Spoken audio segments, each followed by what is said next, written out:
Breaking news today. Please subscribe and then check notification box to get all breaking news alerts.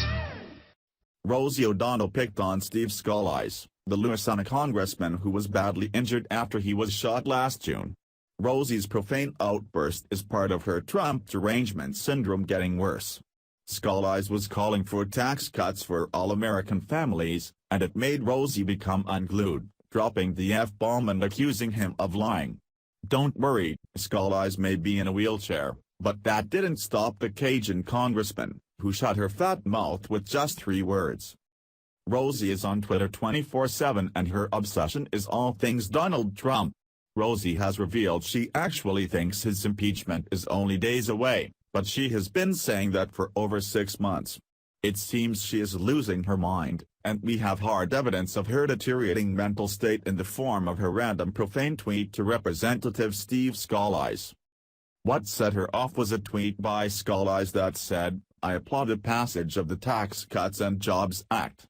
This is a huge win for American families." Wow, yeah, that's crazy, right? I can see where Rosie would have to respond immediately to that zinger. Or maybe it was the shocking animated GIF Scalise included with his tweet. It's the congressman clapping. Crazy stuff for sure, causing loser O'Donnell to drop the F-bomb.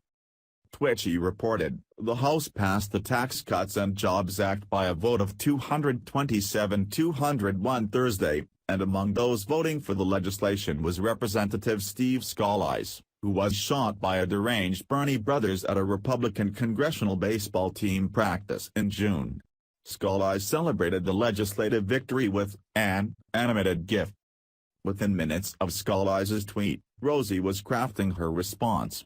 Twitchy adds, apparently, Rosie O'Donnell disagrees that the Tax Cuts and Jobs Act is a huge win, that, or she's sore over something else. No one could really make any sense out of the aging comedian's attack on Scalise, but it was fun to watch it play out. Of course, the irony here is it was the Cajun congressman, known for his adept sense of humor, who roasted Rosie. She set herself up for the comeback, and you can imagine it with his southern accent.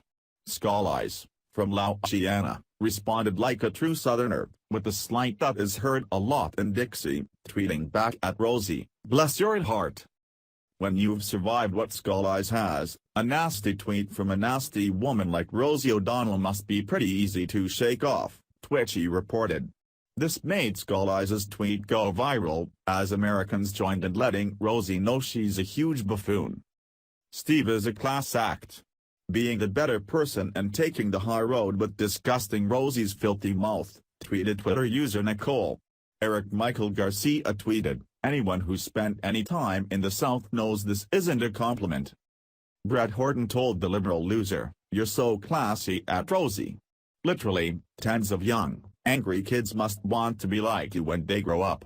Of course, one of the best responses came from Ty Todd Brown, who said, "Still not tweeting from Canada at Rosie," reminding Rosie of her broken promise to leave America if Trump won. "Canada doesn't want her. We have enough lunatic liberals of our own to deal with," tweeted Thursif Bach. Another favorite came from Donna Hinckley, who wrote, "Liberals are always angry and bitter whenever jobs are mentioned. Isn't that the truth?" As you can tell, the responses were defending Scalise and letting Rosie know whatever her issue is, dropping the F-bomb on a congressman who was shot over the kind of crazy rhetoric she incites is about as low as one can get. Rosie has no quick comeback for Scalise. She was too busy reading all the responses from the patriots who are sick and tired of her crazy politics. Trump derangement syndrome is a real thing, and Rosie is patient zero. She caught it the minute Trump crushed the Democratic blue wall on election night. So far, there is no cure, so we shall have to endure the profane outbursts from those who still cannot accept that Donald Trump will be the president for at least 3, but hopefully 7, more years. Share the story and leave a comment by clicking one of the buttons below. Follow us on Facebook at Mad World News.